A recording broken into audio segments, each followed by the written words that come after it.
I want you to imagine for a moment that you were abducted as a child. Okay. You were thrown into a human-sized container and lowered with someone else in the container next to you. Once you both hit bottom, both containers are raised rapidly. You see the person next to you take on a different appearance, but you, on the other What the hand, decompose painfully. Oh, You nah. scream, it hurts over and over as your flesh melts on your bones, and you become a What? puddle of skin and organs, writhing in pain, but still alive. Now imagine if I told you Oh, nah, bro. What? What anime is this, y'all? What anime is this, y'all? What what anime is this, y'all? Let's continue. This is crazy work. She discombobulated and melted on an elevator platform. All right, let's that keep doesn't going. even come close to capturing the full image of the person responsible for this. There are a few candidates worthy of the title of most vile villain in anime and manga. Shout out to Mullet Man for giving the blessing for the video, but those candidates would be Shiro from Blade of the Immortal, Kakihara from Ichi the Killer, Seiko from Blood on the Tracks, and of course Griffith from Berserk. I want to Griffith? delve into this idea of vile, however, since it's an interesting thought on why we see characters like these as the most vile, instead of ones that from a number standpoint have done a lot more damage in their respective worlds. For example, someone like Frieza from Dragon Ball or any other mass-murdering maniac. Why do we see certain villains in a far more negative light than others, despite the damage they do being relatively less? A book I read called The Anatomy of Evil, written by Michael Good question. Why do we see some villains as less evil than others despite the damage that they've caused? That is a great question, bro. I think because sometimes we favor the villains and sometimes I hate to say it, sometimes we might agree with something that these villains say or an ideal that these villains have because sometimes these villains ideals are on like it's like let me think. It's like these villains idea it's like the way they go about their ideal situation is bad, but the thought of the idea is sometimes right, right? Like sometimes they want like peace, a peaceful world, but they're gonna destroy every human in existence to get it. Now that's not the right way to get it, but the overall concept of having a peaceful world, I feel like that's a right ideology. All right, let's continue, y'all. H. Stone gives an interesting point on what causes us to have a visceral reaction to certain things. Okay. Very early on in the book, he gives an example of a case where a man under the influence of drugs shot 3 people. 2 lived and 1 died, but one of the survivors had been blinded in both eyes and had just gotten married last week. The jury showed a strong reaction to what happened to the blinded man, even more than the man who had actually been killed. Why is that? In the previous paragraph, the book says, quote, ironically, certain crimes amounting to less murder will be experienced as more clearly evil than murder itself, because of the suffering involved, coupled with our What? very human tendency to identify with the victim and to imagine how the crime would have affected us had we been the victim. Wow. Now that is a crazy concept. Like they're saying that some actions are greater than murder just because of the damage that it caused the people involved in that crime. It doesn't necessarily have to be a murder, I guess per se. But I don't know. I don't know about that. I feel like well, it's a couple of crimes. It's about 4 or 5 or maybe 6 crimes that I feel like may be as bad as murder or greater. I feel like I'm not gonna name those because of TOS type shit, but it's a lot. It's a few. It's a few more than a few. It's many. It's at least 10. It's at least I 10. think this portion is very telling of how we perceive stories told to us, like if we were a jury judging these characters. Hence why characters that from a pure numbers view are more evil, we don't really throw them up there when talking about vile. I seriously doubt any of us cringed physically when Planet Vegeta was being blown to smithereens. The names I listed earlier, on the other hand, are seen as some of the most disgusting and incomprehensibly evil individuals. I would like to talk about who I think could be the most vile villain in anime and manga, Okay, man. despite only being around for 10 chapters in the manga, or in anime form, 1 film. Bondrewd, the Sovereign of the Dawn from Made in Abyss. Made in Abyss is an ongoing series that started in 2012 and suffers from hiatus, and so it seems to have a low chapter count at 67, but each chapter I think is very efficient in moving the story forward. I Made bring in this up because Abyss. despite only being around in present time for 9 to Have any of y'all seen this? Made in Abyss. I've never seen this anime. I might have to check it out. I hope this video doesn't spoil it for me. But sometimes I say that a lot because it's so many. It's like a million billion animes, bro. I got so many animes on my list that I'm meaning to check out, but I don't know, bro. I just be caught up in 10 shit. chapters, technically starting at chapter 29, the story does a really good job of getting the most out of his peculiar personality and horrendous actions. Bondrewd is mentioned back in chapter 15 as one of the White Whistles, individuals known to be the best cave raiders, people who traverse the extremely dangerous layers of the abyss. Okay. The first White Whistle we meet is Ozin the Immovable, someone of supreme strength and a horrifyingly cold and blunt personality who explains the dangers of traversing the lower layers to Reg and Rico, the two primary characters of the story. She is stated to be unrivaled in physical strength amongst the White Whistles, and given what we know of her, it is safe to say her words carry weight and credibility. This is important for context because as she lists the dangers of the abyss and the White Whistles who are in the lower layers, she singles out Bondrewd. Even so, you should do your best not to stay in the 5th layer for long. Reg asks why that is, and Ozin responds so that you don't bump into any of the other White Whistles. The depth's 5th layer, the Sea of Corpses, is as deep as humans can go and return alive. I suppose some of them are there. Those who are down in the abyss right now are the Sovereign of Guidance, Wakuna the Chosen, the Sovereign of Mystery, Shraja the Mysterious, the Sovereign of Dawn, Bondrewd the Novel. Among them, Bondrewd in particular is an out-and-out scoundrel. He's not kind like I am, so you better be careful. Mind you, at this point, this is coming from the character that just beat Reg damn near within an inch of his life to prove a point. It's always an effective thing to have other characters speak on an answer. What's up with anime and kid? I mean, what's up with? Well, I'm like, what's up with? I feel like if I was a villain, I feel like kids and children would be off limits, right? Like, what's up with kids? Like, what's up with anime villains and kids? Like, think about Frieza and Gohan. Like, bro, anime people, like, even all of the villains in like Naruto or One Piece, like most of those main characters, maybe not in One Piece so much, but like Naruto, um shit, even shit like Pokemon, even shit like in some cases DBZ, in some cases Promise Neverland, what is Attack on Titan? Like, I don't know why most of the time are the anime heroes children.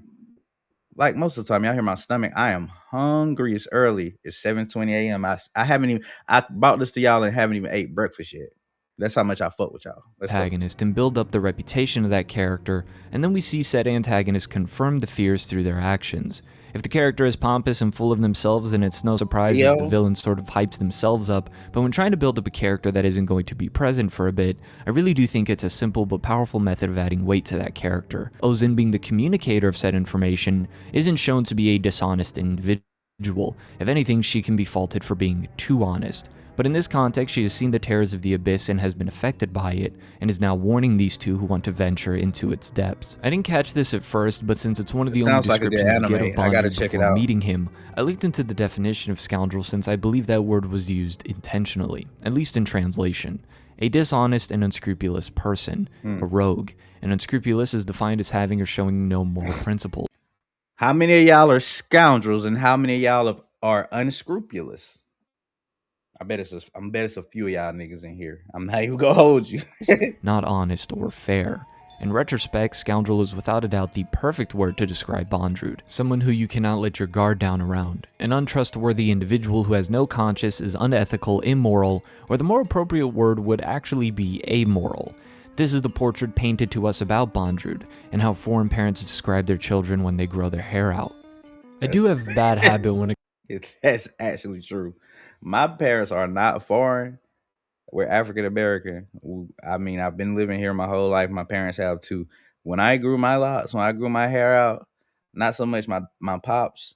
My mom, she was like, "Oh my gosh, you're going to." I'm like, bro, I just like long hair. I just want some long hair. Like, that doesn't mean I'm about to get locked up. Like, I'm not like a dreadhead YN or some shit like that. Like, I just wanted my hair to be longer. Can a nigga change up his hair sometimes? Can a nigga change his hair? Can a nigga change his hair? That's my whole thing. Can a nigga change up his hair? Mario, what's good? What's going on? comes to overdoing the intros of these videos. I don't know if there's something that can help with that, but I do know of something that can help with other bad habits you might have, as well as help me justify the amount of time and money I put into the new channel aesthetic. A smooth alternative that is the sponsor of today's video, Fume. Fume is a non-electronic, no vapor device that draws flavor to your mouth. Okay, it's pretty simple, really. Flavored air, no nicotine or toxic, and tells her to smile since Big the Sean experiment style. was a success. So despite him, again, really only being around and active for 10 chapters, he's given a healthy amount of buildup and is directly responsible for the most infamous scene in the entire series. Really one of the most unsettling and brutal scenes in anime as a whole. During this flashback scene, we see how Nanachi went from a normal girl to having the form she does now, as Bondrewd took a bunch of children to use as experiments. Brave children who do not falter even at the prospect of setting foot inside the chasm. Please take a step forward. From there, we see what is based. I feel like that's some crazy shit to ask a kid, like that quote. Like, what do you mean? What, bro? Look at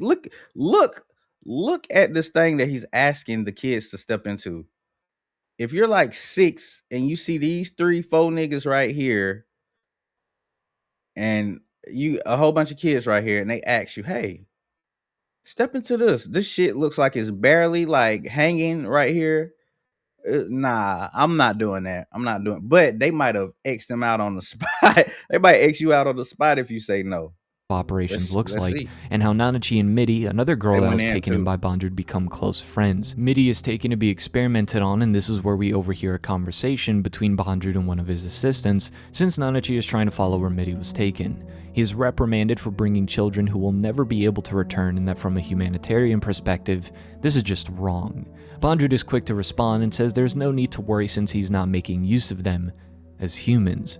Nanachi is also captured and placed in a large container next to Midi, and that's when we get to see Bondrewd's motive. The 6 layers curse, death or loss of one's humanity. I'd sure like to do something about it.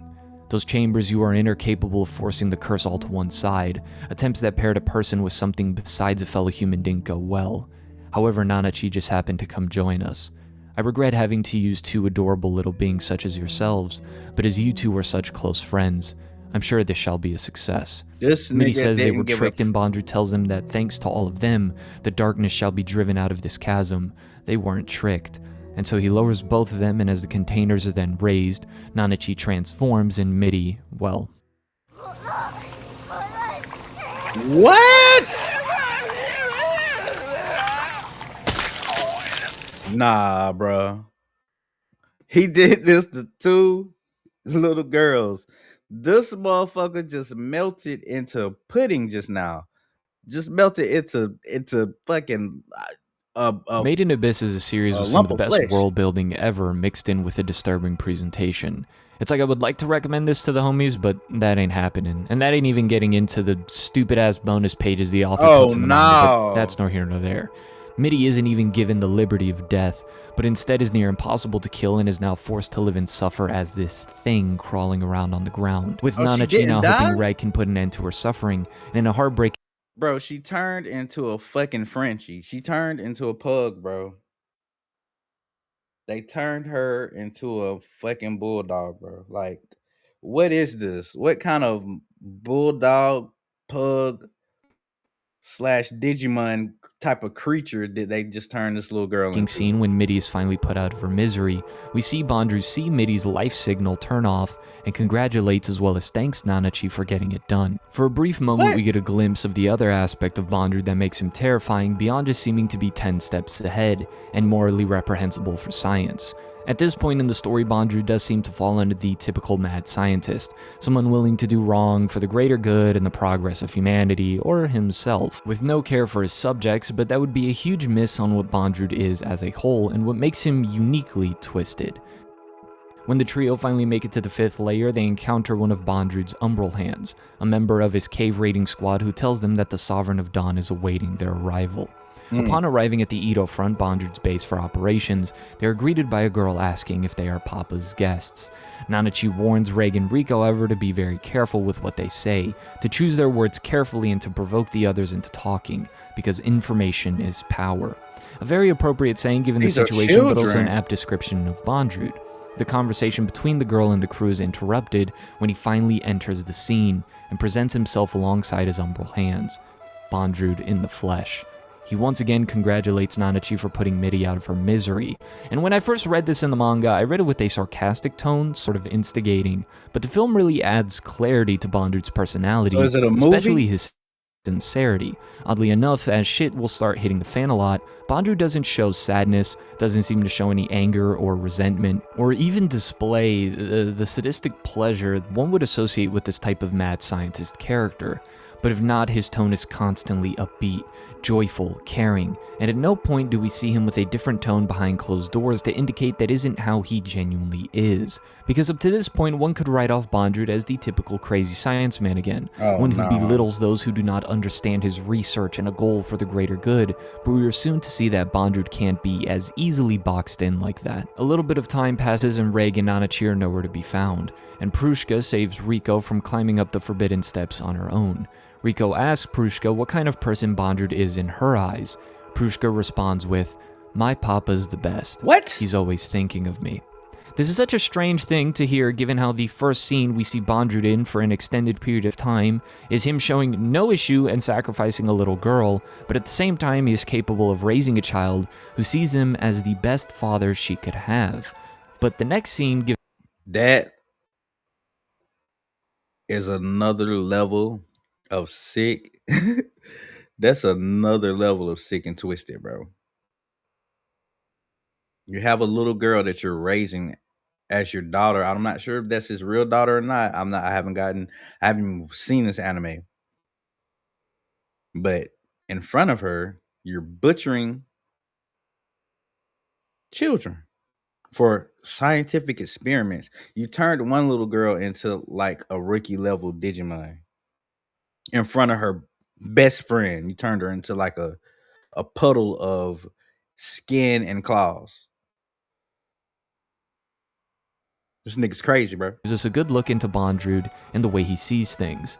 We see that Nanachi is with Bondrewd and shows surprise at him having a daughter. He states their blood relationship is weak, but she is his daughter. When questioned about that, he elaborates further. Is what they call family restricted merely to those related by blood? I do not believe that to be so. Having souls that love each other is what makes people family. Blood just helps in that regard. Now, how the fuck that I agree with that. I do agree with that, what he just said. But this nigga is an absolute problem. I think we like 10, maybe 15 minutes into the video. This nigga's a nutcase. But that quote is a good one because you don't have to be blood related to be family. I got plenty of niggas that's my family that we're not blood related, bro. Like it's the bond, it's the bond that you share. Some of them closer than people that I'm related to by blood. It's just that's just how it is, and I'm sure that's how it is with a lot of people. With most people, probably everybody got somebody that they regard as family, even though they're not blood related, and it's probably closer to them than some people that are actually blood related to them in their actual family. Love. It's a matter of love, Nanachi. I'll get back to this. This nigga's twisted. Nanachi agrees to help Bondrewd again as long as Reg and Riko aren't harmed, and Bondrewd apologizes saying it's too late. Is he love bombing? Is he love bombing? Is he a manipulator, master manipulator, like Kendrick Lamar said? This nigga's gaslighting. He's gaslighting. And then we see Reg being brutally experimented on, as his arm is severed before being stopped by Nanachi, Prushka, and Riko. The scene where Reg gets experimented on is pretty bad in the manga, Whoa. but it's even worse in the movie. What? Although maybe not as bad as hearing Reg's name being said in the subversion.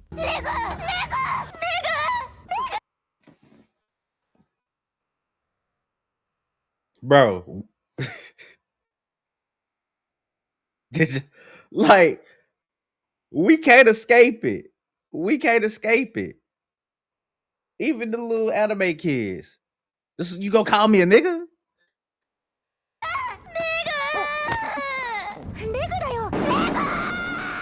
He gonna put a 1,000 fucking clips of her saying The group escapes for a moment and springs a trap on Bondrewd, having him and his elbow hand surrounded by the deadliest monsters in the 5th layer. But then we get another description of Bondrewd when Reg asks how powerful he is. He is described as a monster. He was able to make an insane amount of progress, securing a base in the depths and getting rid of monsters that were fatal to explorers. But on the flip side, he used methods that were unheard of and without consulting others. And in a specific example, when plants and animals obstruct the way to securing a route, he burns them, regard for who or what might be in the area. The surrounding environment gets annihilated. Further, Bondrewd is described as a wanted criminal overseas, and that this person has encountered raiders touched by madness, but even Bondrewd is different from that.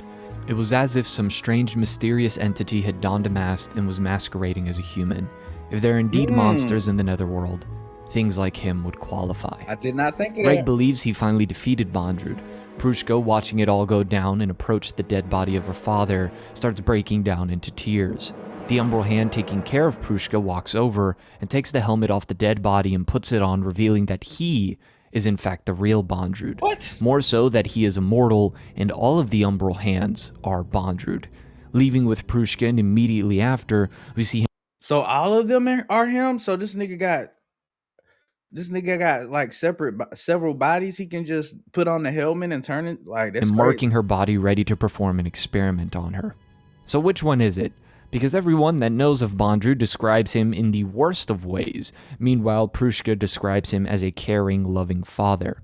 One of these clearly seems to contradict the other, but the thing is they are both true, at least in Bondrewd's mind.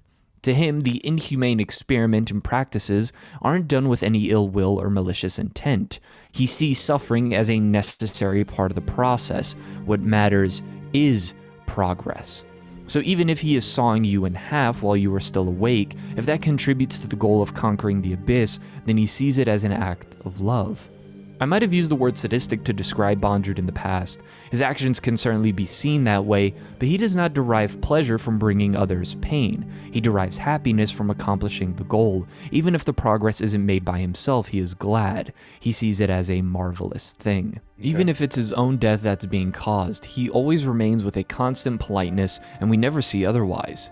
This isn't somebody who understands what they are doing wrong but allows the success to hush his guilt, because he has no guilt at all.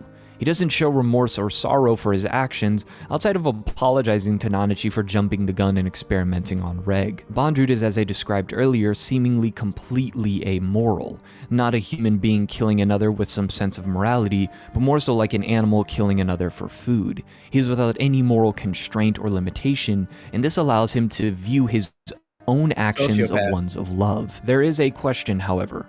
What about all of the other children we saw that were in Bondrewd's base? We are then shown a room full of cartridges we heard of earlier. Nanachi explains that the kids were experimented on and are turned into living, suffering, fleshy curse repellent and shoved into containers so that Bondrewd can explore the 6th layer of the abyss. A fight between Bondrewd and Reg breaks out again, and a huge explosion causes them to descend into the lower layer. Like the Titan we see wall. a bunch of hollows crawling around, and Bondrewd begins naming them. Shako, Itan, Sumiko, Puel. They all have names, you see, as the hollows crawl onto Bondrewd. This is what's left of the children who were experimented on like Mitty. When one of the cartridges runs out and the fight continues, he says, My, Resima is finished. She was one of my kind-hearted masterpieces. She dreamed of becoming a princess, you know. Isn't that cute? This nigga is savage. So not only does he remember each of his victims by name, but also their hopes and dreams, further showing that he believes all that he is doing has been out of care. The fight continues, and all of the cartridges run out, giving Bondrewd a similar transformation to Nanachi, which he refers to as a blessing, because in his mind, a curse or a blessing might as well be the same thing. As the cartridges shoot out, he continues to name them one by one.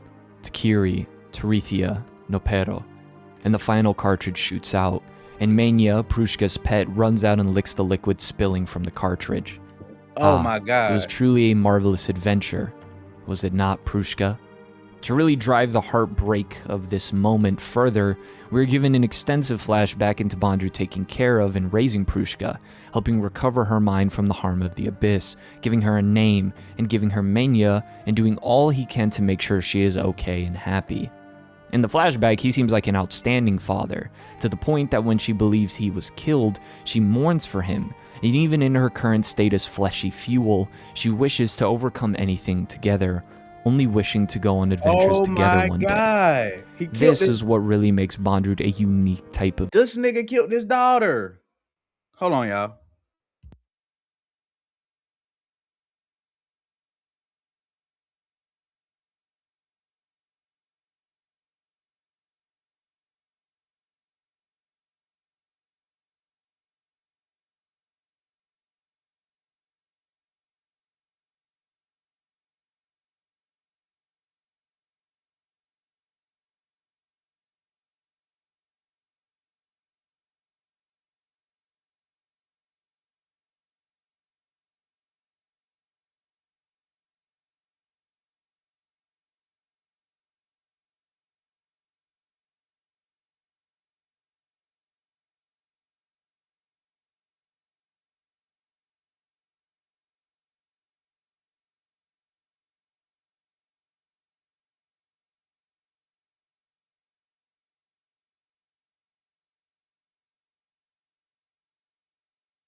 My bad, y'all. Big business. Big business. evil, because oftentimes we hear that villains believe what they are doing is the right thing. I can't That believe isn't this always the dude case, killed but his often for daughter, the morally man. gray antagonist, it is so. Him I was using not himself to expecting further that. advance is an act of self-love. Him using someone else in the way he seems fit is an individual act of love regardless of the greater good. He is the so-called sovereign of the dawn, and so he has control over everything in his sight, and so he has no need to be held down by morality. As long as progress is being made, that's all that matters. Hell, even Wow. once he is defeated, he shows no qualms about it and simply states that now his aspiration is to see Reg, Rico, and Nanachi succeed. All in the name of progress. Prushka in her final moments then turns into a white whistle for Rico to use, which could be argued as part of Bondrewd's plan all along. Considering that he always seemed to be a couple hundred steps ahead, I wouldn't put it past him. Still, one thing is to see your test subjects as nothing, and another is to derive a sick, twisted pleasure from their suffering, but it is an entirely different kind of twisted to see each of them as your beloved children, and that the one that you personally raised as your closest child, and yet you can still mutilate them and have them either live forever as a hollow, or live as fleshy fuel until they expire. That's It's crazy. incomprehensibly evil how someone could be capable of this. Now, is he worse than Griffith like I put in the thumbnail? It's debatable, but you clicked on the video and watched, so once again, all in the name of progress. Someone who at some point might have had some sense of morality, although we're never really told that, but was lost throughout the transferring of his soul from one body to another. But how could someone have such a detached view of the horrors he commits on others and love, be it someone he just met or his own daughter? Well, as Bondrewd says, a prayer cannot be born from one who only knows of joy. And once again, thank you to Fume for sponsoring today's video.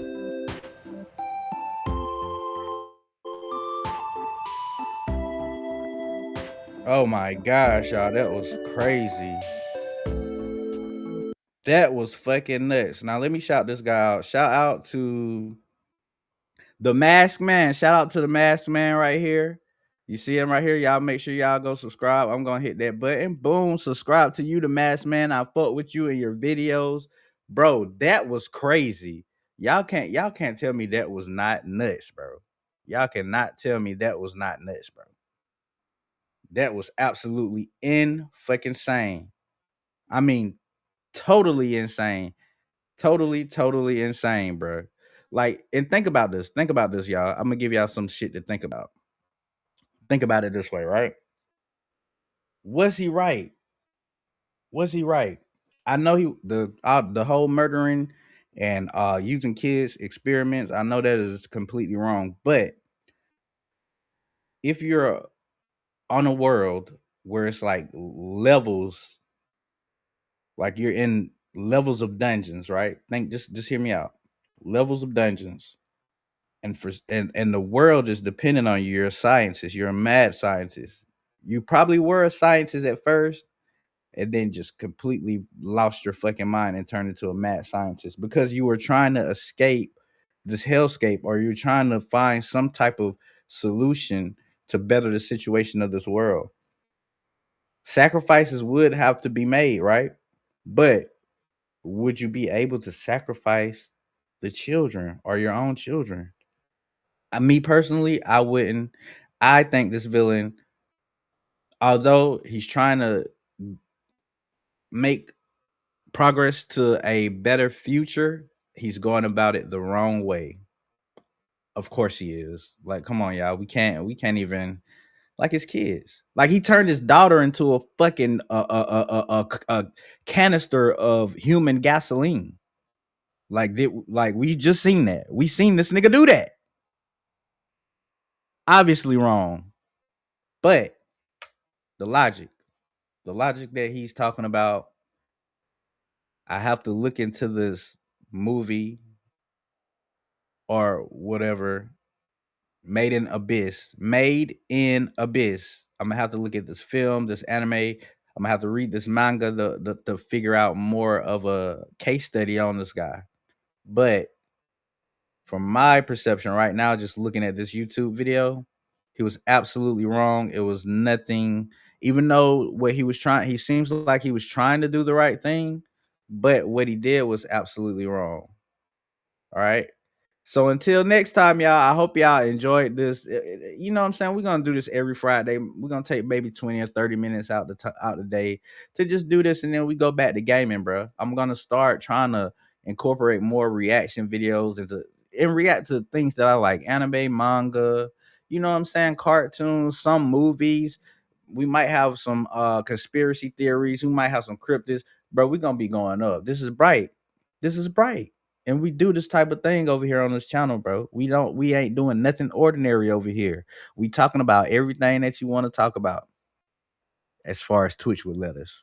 But until next time, y'all, peace. I love y'all. I hope y'all have a great rest of y'all day. We'll be back sometime. We'll probably be back sometime tonight. We'll probably be back with Felt Smelt, Welt Marino. We'll probably be back to play some Fortnite, some Call of Duty. We'll play something, maybe some GTA. We'll see. But until next time, y'all, I appreciate y'all. Peace. I love y'all.